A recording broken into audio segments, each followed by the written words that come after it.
नमस्कार, बहुत स्वागत है आप सभी का। मैं हूं सुशांत सिन्हा। आज के इस वीडियो में बात होगी कि किस तरह से एक तो नरेंद्र मोदी के विरोध के नाम पर देश विरोधियों के साथ क्या कांग्रेस खड़ी होने लगी है, राहुल गांधी को कोर्ट क्यों जाना पड़ा है और नरेंद्र मोदी ने कैसे करारा जवाब दिया है आज इंडिया अलायंस के झूठ को लेकर।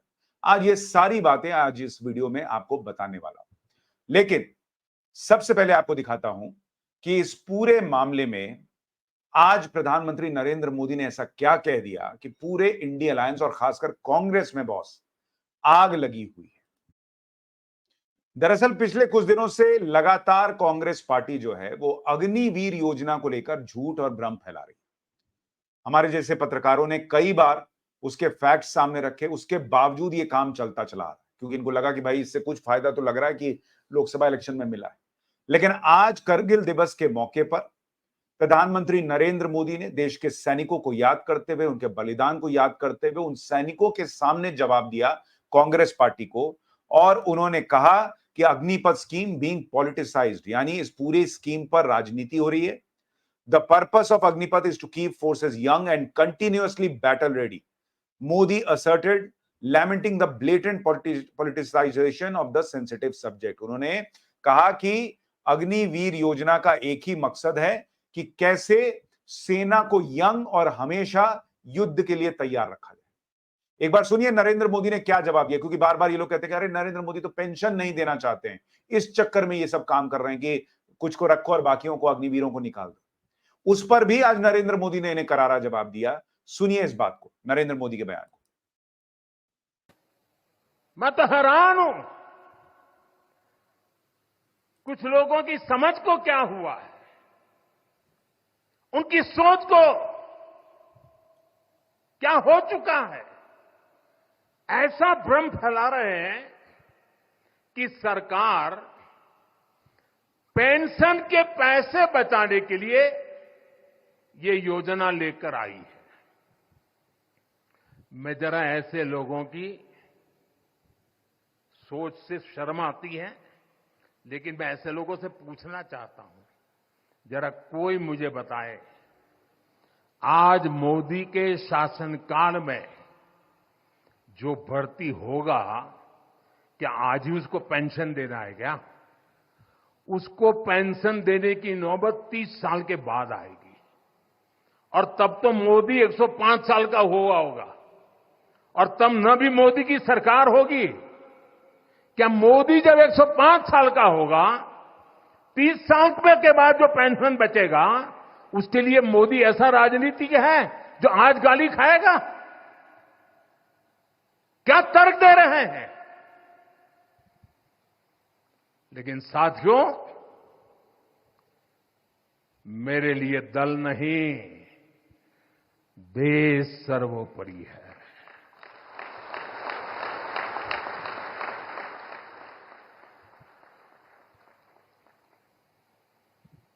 और साथियों, मैं आज गर्व से कहना चाहता हूं, सेनाओं द्वारा लिए गए इस फैसले का हमने सम्मान किया है। और जैसा मैंने पहले कहा, हम राजनीति के लिए नहीं, राष्ट्र नीति के लिए काम करते हैं। हमारे लिए राष्ट्र की सुरक्षा सर्वोपरि है। हमारे लिए 140 करोड़ की शांति, ये सबसे पहले है। प्रधानमंत्री नरेंद्र मोदी ने क्लियर कर दिया कि देश से पहले उनकी नजर में कोई नहीं, और उन्होंने साफ कहा, ये बयान तो आपको सुनवाया, इसके अलावा उन्होंने कहा कि वो लोग जो सवाल उठा रहे हैं वो तो 1 रैंक 1 पेंशन नहीं दे पाए भाई सैनिकों को। और 1 रैंक 1 पेंशन छोड़िए, जो सैनिक लड़ने जाते थे उनको बुलेट प्रूफ जैकेट तक नहीं दे पा रहे थे, और वो सवाल उठाते हैं कि अग्निवीर की योजना क्यों लाई गई। सवाल तो ये पूछा जाना चाहिए कि देश की सेना ताकतवर हो, हमेशा बैटल रेडी मोड में हो, ये कौन नहीं चाहता? कौन नहीं चाहता? क्यों नहीं चाहता? ये प्रश्न पूछा जाना चाहिए। लेकिन आज जब नरेंद्र मोदी ने जवाब दिया तो कांग्रेस पार्टी को आग लग गई। मल्लिकार्जुन खड़गे ने कहा कि नरेंद्र मोदी बहुत ओछी राजनीति कर रहे हैं, पिटी पॉलिटिक्स, और झूठ फैला रहे हैं अग्निवीर स्कीम को लेकर। नरेंद्र मोदी झूठ फैला रहे हैं या आप लोग झूठ फैला रहे हैं, यह सवाल पूछा जाना चाहिए, और कौन सा झूठ फैला रहे हैं। लेकिन आज एक बार नरेंद्र मोदी ने जवाब दे दिया तो इन लोगों को लगा कि अरे भाई, इतने दिन से हमने जो झूठ और भ्रम फैलाया था वो तो ध्वस्त हो गया, तो एकदम इनको आग लग गई। इसी तरह से आप देखिए कि नरेंद्र मोदी के विरोध के नाम पर ये लोग किस लेवल पे चले गए। कल आप संसद में देखिए, चरणजीत सिंह चन्नी, वो संसद में अमृतपाल पर उन्होंने एक तरह से साथ दे दिया कि 20 लाख लोगों ने वोट किया अमृतपाल के लिए और उस पर एनएसए लगा हुआ, तो 20 लाख लोग वोट दे देंगे तो अमृतपाल देश तोड़ने का प्रयास करेगा, खालिस्तान की बात करेगा, तो उस पर एनएसए नहीं लगेगा। और आप जिन नरेंद्र मोदी को तानाशाह बताते हो, उनको कितने करोड़ लोगों ने वोट किया है, तब क्यों बोलते हो तानाशाह? और कांग्रेस सफाई में क्या कह रही है कि भाई ये चन्नी का निजी बयान है। चन्नी जब ये बयान दे रहे थे तब राहुल गांधी वहीं बैठे हुए थे, तब राहुल गांधी ने क्यों नहीं कहा कि रुको, क्या बोल रहे हो जीतू? सुनिए कल चरणजीत सिंह चन्नी ने क्या कहा। 20 लाख लोगों द्वारा पंजाब में मेंबर पार्लियामेंट चुना गया और वो एनएसए लगाकर अंदर रखा हुआ है।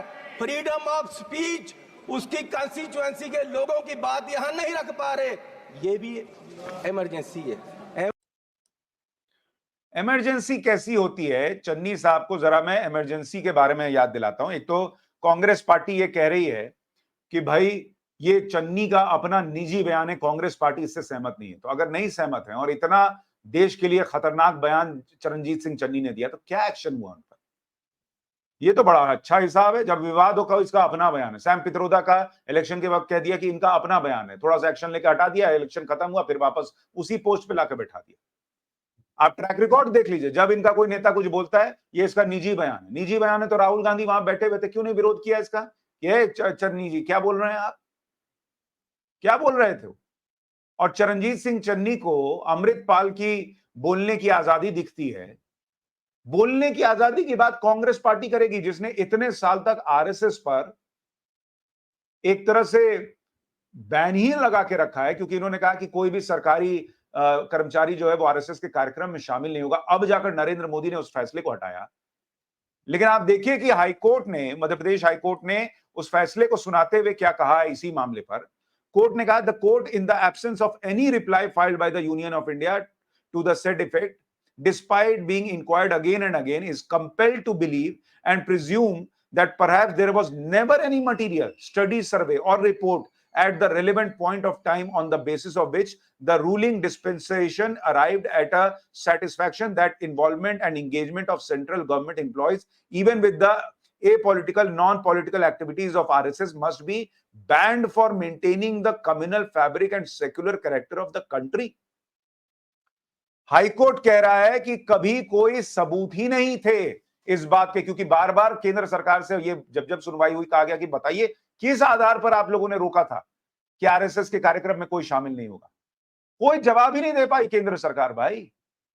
और इसलिए कोर्ट ने लिखा कि इसका मतलब है कि 1960 से लेकर आज तक जो बैन लगा रहा कि कोई सरकारी कर्मचारी आरएसएस के कार्यक्रम में नहीं जाएगा, इसका कोई सबूत ही नहीं है कि कोई फैक्ट, कोई डेटा कुछ हो कि जिससे पता चले कि भाई ये आरएसएस के कार्यक्रम में जाएगा तो देश में सांप्रदायिक जो धागा है वो तार तार हो जाएगा। ये होती है इमरजेंसी।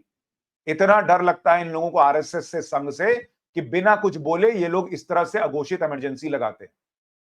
और राहुल गांधी संविधान लहराते हैं, आरएसएस को गाली देते हैं। सवाल तो आपसे पूछा जाना चाहिए। अब बताइए, जब कोर्ट कह रहा है कि कोई सबूत नहीं था आरएसएस पे के कार्यक्रम में शामिल होने से रोक लगाने का, क्यों, किस आधार पर रोक लगी थी, बताइए ना बॉस। अमृतपाल के बोलने की आजादी दिखती है और आरएसएस जो देश भर में सेवा भाव से लोगों के साथ जुड़ता है, जमीन पे काम करता है।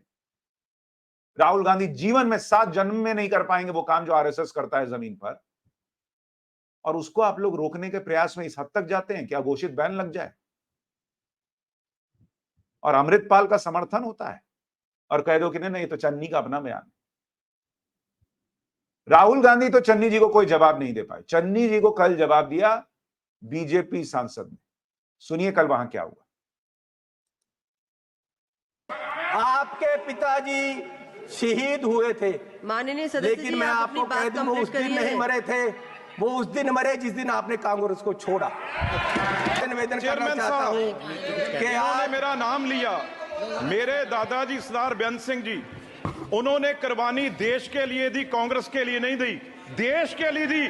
और ये इस चन्नी की ये अपनी जायदाद पूछे इनको, ये आप गरीबी की बात कर रहे हैं। अगर सारे पंजाब से सबसे अमीर आदमी ये ना हो और सबसे करप्ट ना हो, मैं अपना नाम बदल दूंगा।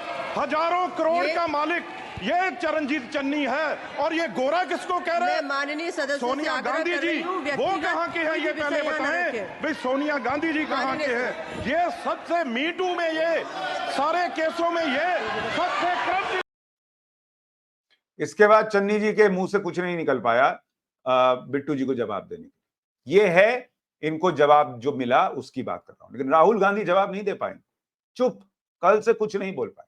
हाँ, लेकिन जब बीजेपी वालों पे बोलना हो तो इतना बोल देते हैं कि डिफेमेशन का केस हो जाता है। और आज राहुल गांधी को उसी डिफेमेशन के मामले में कोर्ट में पेश तक होना पड़ा। अगली सुनवाई अब 12 अगस्त को है। उसमें भी देखिए जो है राहुल गांधी जब गए हैं तो ऐसा भाव वहां नजर आया जैसे लगा कि पता नहीं कितने बड़े हीरो जो है वो कोई देश के लिए जंग लड़के लौट रहा। इस तरह का हिसाब किताब है इन लोगों का। हालांकि 12 तारीख को शायद इनको पेश नहीं होना पड़ेगा, लेकिन राहुल गांधी बार बार इस तरह की बात करते हैं, चीजें करते हैं कि उनको कोर्ट में पेश होना पड़ता है। लेकिन इस देश में झूठ और भ्रम की राजनीति जो चल रही है वो खतरनाक स्तर तक जा रही है। मोदी विरोध के नाम पर खालिस्तानियों का समर्थन, ये बहुत खतरनाक ट्रेंड है। और इस पर आपकी राय क्या है, मुझे कमेंट बॉक्स में लिखकर जरूर बताइएगा। नमस्कार।